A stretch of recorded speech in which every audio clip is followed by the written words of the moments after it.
vous rêvez d'incarner Leonardo DiCaprio dans Titanic, grâce à cette application qui permet de remplacer facilement et rapidement son visage par un autre sur une vidéo, c'est possible.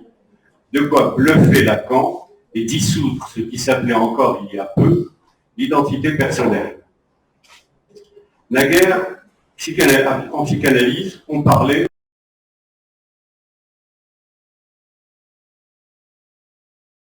lorsque l'enfant découvre son reflet dans la glace, à l'âge de 6 mois, prétendait-on, il n'y attache pas plus d'importance que ça. Jusqu'à 1 an, il traite l'image comme s'il s'agissait d'un autre enfant avec lequel il rit ou échange. Mais à 18 mois, il jubile en se reconnaissant enfin. Quelques esprits grincheux avaient posé la question naïve. Mais comment donc l'enfant prend-il conscience de son jeu dans les milieux dépourvus de miroirs?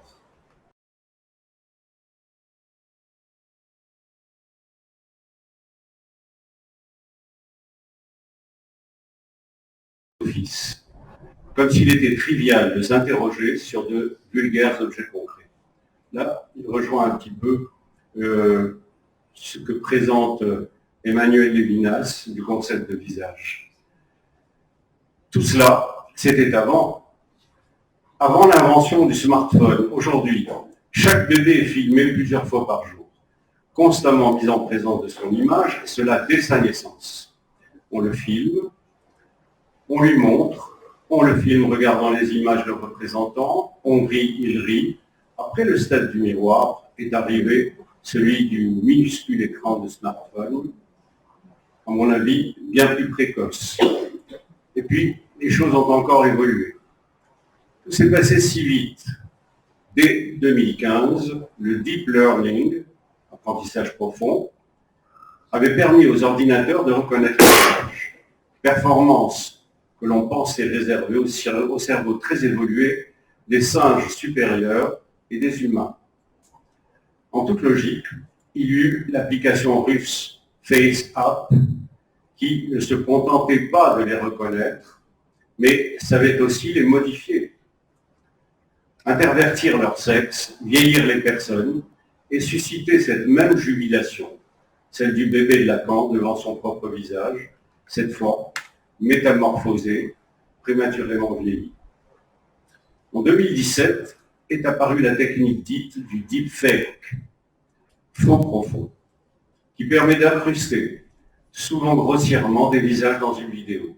On vit alors Gal Gadot, dit quelque chose, vedette du film Wonder Woman, réalisé par Patty Jenkins, sorti cette même année, se déshabiller pour s'offrir à un patron dans une vidéo porno qu'elle n'avait jamais tournée.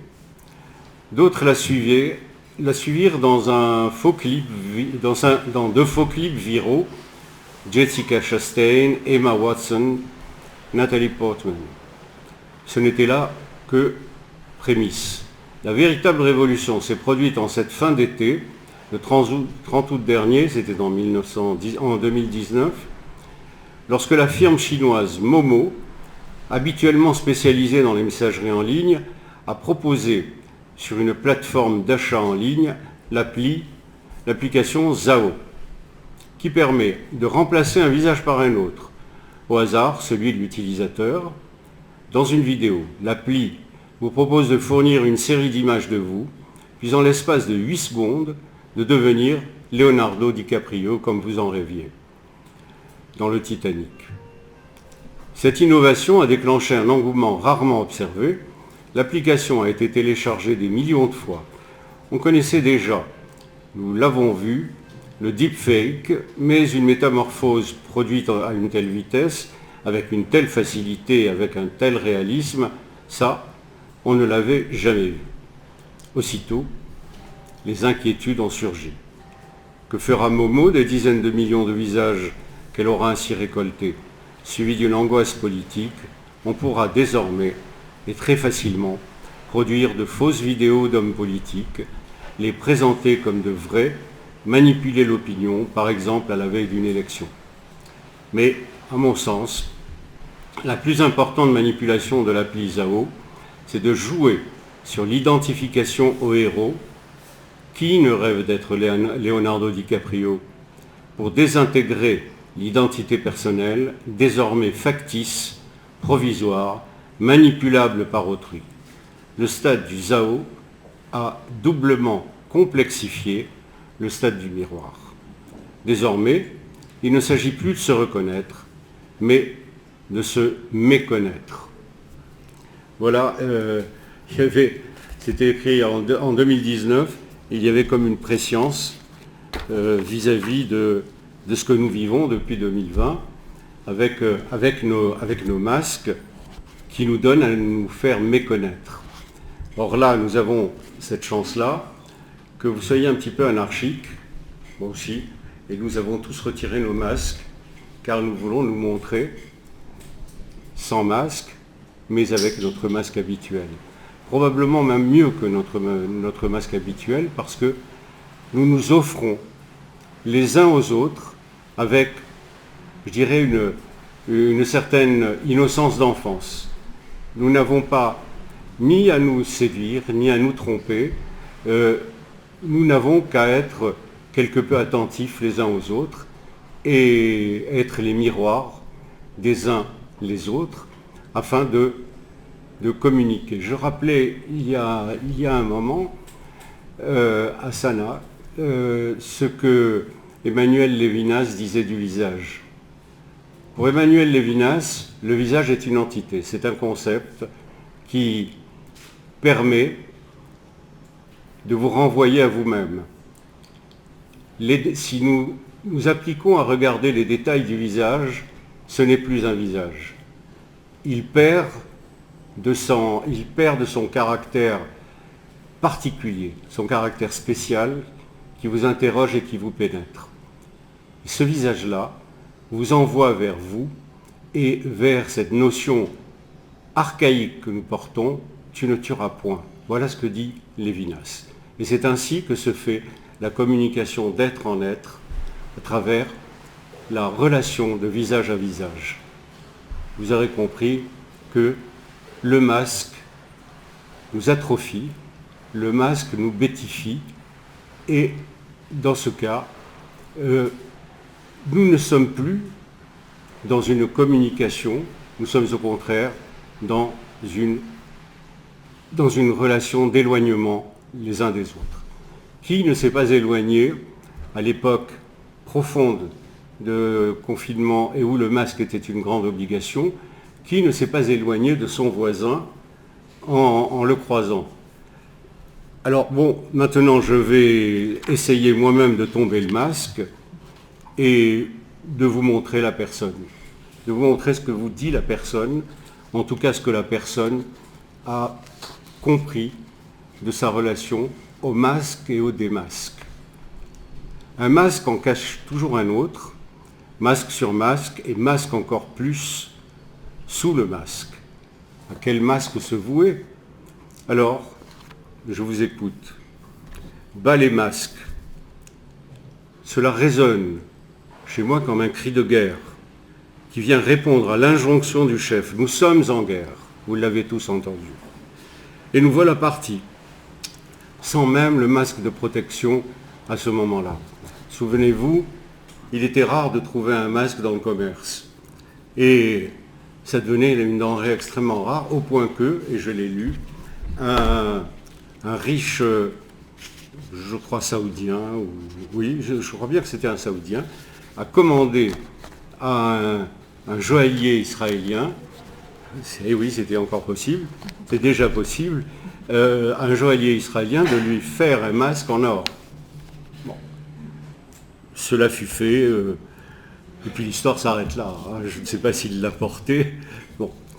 Alors, justement, essayons de relever ce cri de guerre, comme nous l'avons chacun fait. Bien entendu, c'était outrancier de nous dire « nous sommes en guerre ».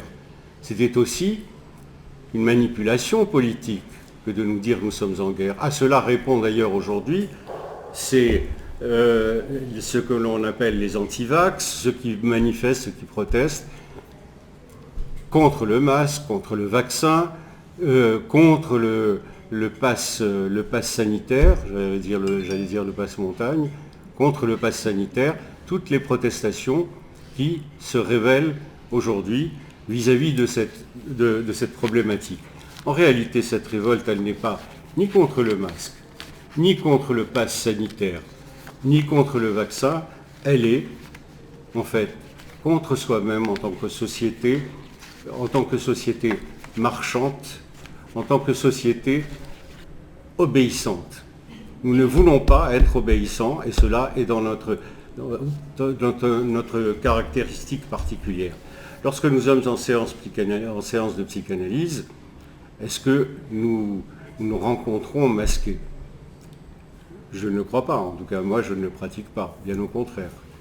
Si nous nous réveillions masqués, il faudrait aussi fermer les yeux et se parler d'aveugle à aveugle. Ce n'est pas là que nous aurions à tirer la substantifique moelle de ce que l'autre aura à nous dire de lui-même. En quelques jours, souvenez-vous, une panique ancestrale nous atteint. Une nouvelle peste inconnue, venant de Chine, s'étend sur toute la planète. Enfin, des masques que l'on fabrique de bouts de ficelle et de mouchoirs et de tissus et de sopalins. Les habituels porteurs de masques, coréens, japonais, ne viennent plus nous visiter. Bizarre, les patients s'impatientent, les psys se désorientent, course au vaccin, les vaccins sont inexistants. Confinement, en chambre, masqué. Couvre-feu pour couvrir la nuit. Course rapide, provision. Bagarre pour un paquet de pâtes ou de PQ. De papier hygiénique. Contrôle permanent, 135 € pour non-présentation de l'attestation de sortie dérogatoire. Panique et rigolade de balcon à balcon, de fenêtre à terrasse. Le virus, invisible, se joue de nous, il nous poursuit. On ne manque pas de nous le rappeler chaque fois que nous allumons un poste de télé ou que nous écoutons une émission de radio. Eux d'ailleurs s'adressent à nous, pauvres humains non masqués. Pourquoi le ferait-il? Parce que l'écran nous sépare. Et ils ne craignent pas de se contredire tous les jours et d'être, et là je ne fais pas de polémique, parce que cet esprit de contradiction, c'est « moi je sais plus ». Et nous l'avons tous constaté, les différents médecins, les différents scientifiques qui se succédaient, pour ne pas parler du professeur Raoult, se contredisent en permanence et surtout mettent en balance leur caractère antinomique, leur caractère non pas de complicité comme nous avons besoin, mais au contraire leur caractère comment dit-on, quand deux commerçants sont rivaux. Merci. Leur caractère de concurrence. On l'a tous remarqué, tiens, il n'a pas dit la même chose hier, et ainsi, est-ce que nous avançons? Non, au contraire, nous paniquons de plus en plus, plutôt que d'être rassurés. Personne, en réalité, n'a pris la peine de considérer qu'il fallait être pédagogue, puisque nous étions infantilisés, forcément. Nous étions infantilisés car repoussés vers une uniformité, le visage disparaît. Et nous tous qui nous rencontrions, notre visage ayant disparu, nous disparaissions aussi, puisque nous ne nous reconnaissions pas. Il m'est arrivé très souvent de croiser quelqu'un sans le reconnaître, lui m'ayant reconnu, et même de changer de trottoir. C'était fréquent, et ça l'est toujours lorsque il y a une alerte, tiens, une remontée de ce virus, toujours impalpable, toujours inconnu, mais bon, qui nous atteint. Alors, les habituels porteurs de masques, ceux-là auraient pu venir nous visiter, puisqu'ils ont l'habitude, eux, de le porter chez eux, et depuis toujours, depuis fort longtemps, ils sont dans un contact, je dirais, dans un contact de rejet de la nature qui les entoure. Alors, ce virus invisible, il continue à nous poursuivre. Enfin, on a accès aux masques chirurgicaux, précieux bijoux protecteurs. Je me protège, je te protège. De nouveaux rites sociaux s'imposent, aux uns portant la paix, aux autres soucis. Si vous connaissez le poème Recueillement de Baudelaire. Sois sage ô ma douleur et tiens-toi plus tranquille. Tu réclamais le soir, il est là, le voici. Une atmosphère obscure enveloppe la ville, aux uns portant la paix, aux autres le souci. C'est précisément dans cette optique-là que nous nous trouvions et que souvent nous nous trouvons lorsqu'il y a une alerte de ce type. Nous ne sommes plus des humains distincts, nous sommes des humains indifférents, car nos différences ne nous distinguent plus.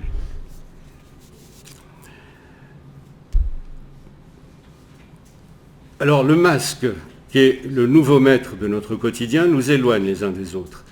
Ni bisous, ni tape sur l'épaule, ni accolade, ni serrement de main, à peine un regard de défiance en croisant le voisin, en s'en éloignant. La norme est à l'évitement, à l'isolement. À la pathologie qui menace chacun par ce virus couronné, nous répondons par l'instauration d'une sociopathologie de la distance. De nouveaux langages s'imposent. Distanciel, présentiel et l'horrible distanciation sociale, très caractéristique tout de même, plutôt que de dire distanciation physique.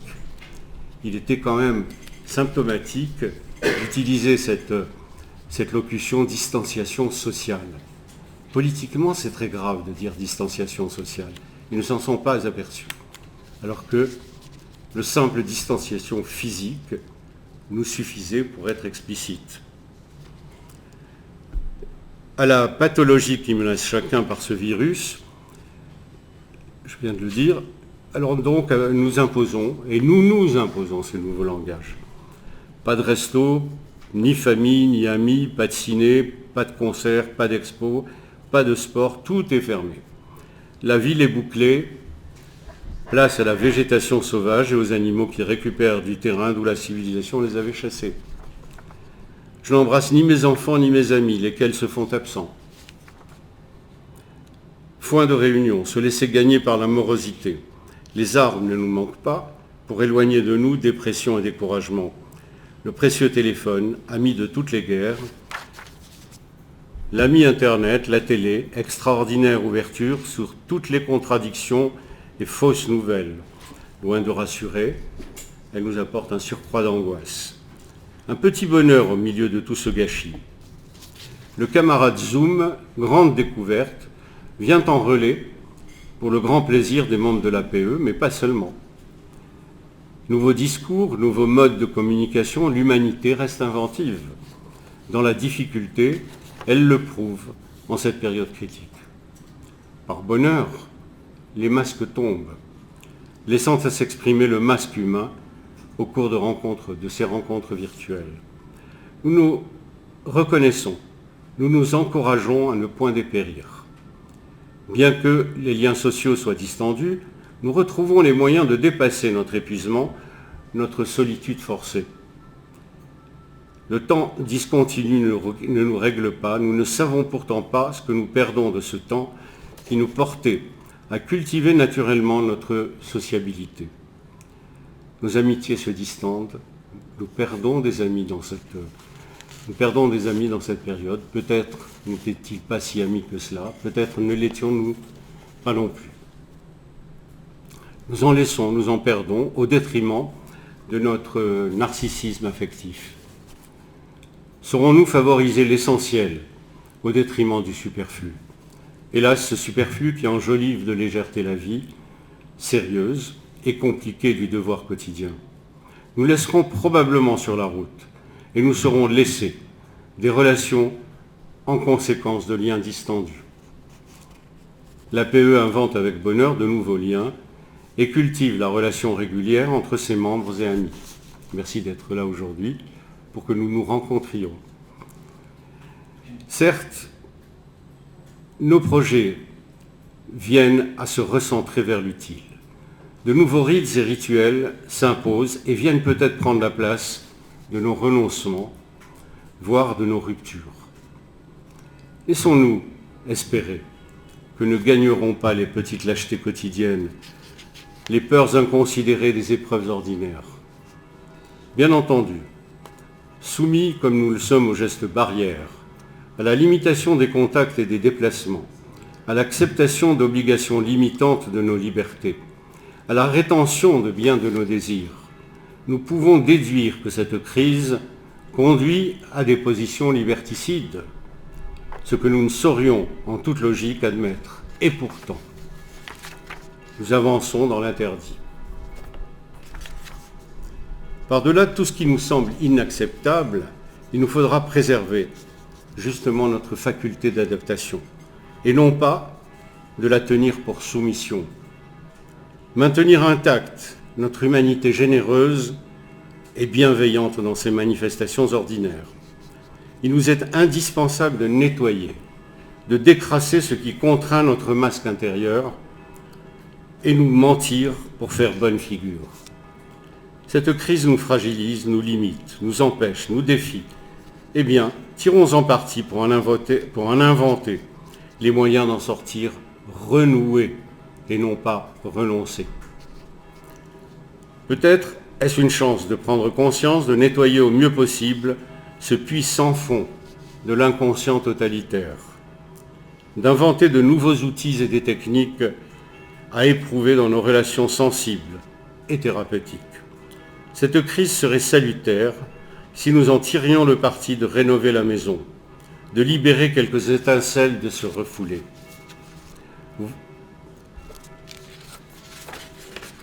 Voyons-nous prêts à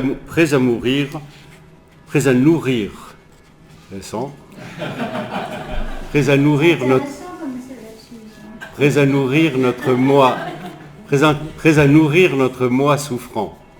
Si vous voulez que je dise prêts à mourir notre moi, pourquoi pas, je l'admets. Mais pourtant, nourrir notre moi souffrant de joie, de liberté démasquée, de ce conatus dont parlait Spinoza, qui est le désir, qui devient volonté et source de joie, augmentatif de notre puissance d'être. Je voudrais ici, prolongeant ce constat critique et l'enseignement qu'il nous offre, revenir au titre de mon intervention, tomber le masque, il n'y a personne, vous aurez compris qu'il n'est pas question de dire qu'il n'y a personne sous le masque. Car il faut bien qu'il tombe ce masque, si j'ôte pour laisser œuvrer le moi peau, que nous enseigne Didier Anzieux, le mot persona, comme vous le savez, il vient du latin, il désigne le masque. Nous pouvons donc considérer que la personne et le masque sont synonymes, non seulement dans leur signifiance, mais dans leur mise en action. C'est ce que portaient les acteurs de théâtre romains et antérieurement grecs, à la fois pour camper le personnage du rôle, mais aussi pour amplifier le son de sa voix. Il peut être aussi la caractéristique de la fourberie, avancer masqué. Beaucoup avancent masqués, il me semble, en baissant la tête, en se tournant, en se retournant. Alors vous ne savez pas si celui que vous avez croisé est votre ami ou s'il devient votre ennemi. Pour Carl Jung, la persona est le masque social. C'est un cache-misère de nos blessures. Elle est ce que quelqu'un n'est pas en réalité, mais ce que lui-même et les autres pensent ce qu'il est. Notre moi, en tant que porteur de ce masque, ne doit pas oublier qu'il est simplement un petit enfant qui commence à peine à dire « je ». Pour Jung, la persona n'a rien de réel, elle n'est qu'une interface entre l'individu et la société. Elle est ce que l'on est dans le monde extérieur. La souffrance mentale s'affirme lorsque l'on s'identifie à ces personnages.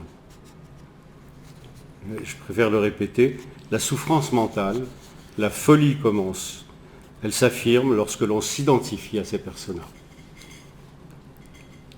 Pensez au pervers narcissique qui a toujours un masque et que vous n'arrivez jamais à déceler.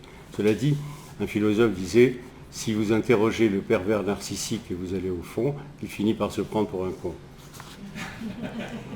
Dans l'Odyssée d'Homère, vous connaissez l'exploit d'Ulysse, qui accoste avec ses compagnons dans l'île des Cyclopes, éleveurs de moutons. Ils sont enlevés par le cyclope Polyphème, qui au passage en croque 2 ou 3, les enferme dans sa caverne. Il demande son nom à Ulysse, qui lui répond, donnant pour nom personne. Ulysse par la suite fait boire tout un tonneau de vin à Polyphème qui finit par s'endormir. Profitant de cela, Ulysse et ses compagnons prennent un long pieu avec lequel ils crèvent l'œil du cyclope, qui se met à hurler de douleur. Ses compagnons alertés lui demandent qui lui a fait cela.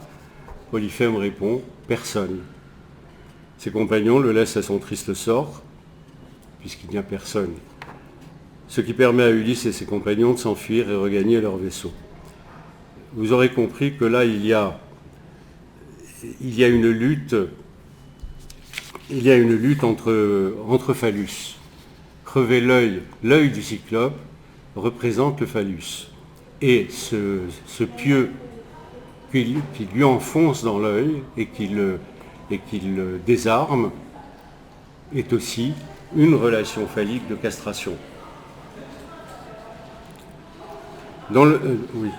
Lorsque nous portons ce fameux masque qui n'a rien d'artistique ni de créatif, nous sommes presque méconnaissables, vous le savez.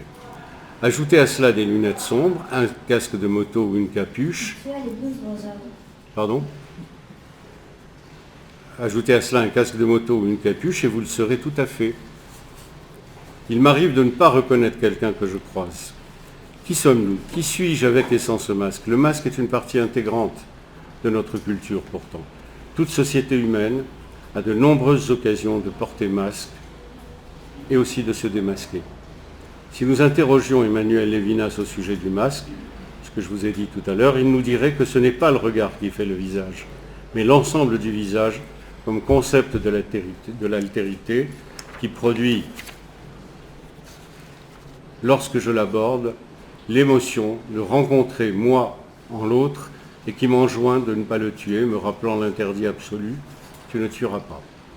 Le masque ne nous renvoie-t-il pas à notre primarité, en éliminant l'expressivité du visage, du mien et de l'autre? Il y a tant de masques. Le masque de protection, ce masque barrière que nous portons, celui que le monde entier aujourd'hui porte en ce moment crucial, sans pour autant savoir quand on pourra définitivement s'en passer. Il y a des masques utilitaires, le masque de l'escrimeur, le masque du plongeur, de l'apiculteur. Il y a des masques professionnels, des masques rituels, là sont fort importants, masques sacrés, des masques de cérémonie africains, océaniens, asiatiques, indiens, des masques ludiques, de carnaval, de fête, ceux du théâtre No par exemple, qui manifestent en particulier des émotions suivant l'inclinaison du masque.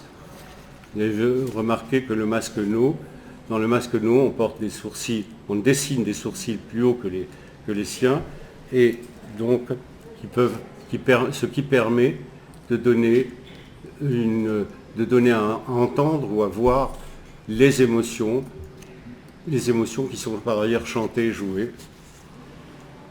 Bon, je passe sur les masques guerriers et sur les masques de terreur, ceux du Ku Klux Klan par exemple, ceux de nos bons djihadistes cagoulés, masqués, ceux des casseurs qui se masquent pour rejoindre les gilets jaunes ou pour rejoindre une gentille manifestation. Le terme « personne » donc s'applique à l'idée tant d'une présence que d'une absence humaine.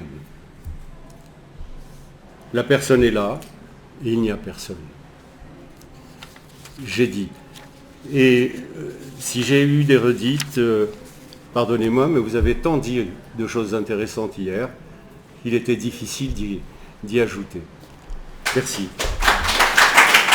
Merci Jean-Claude.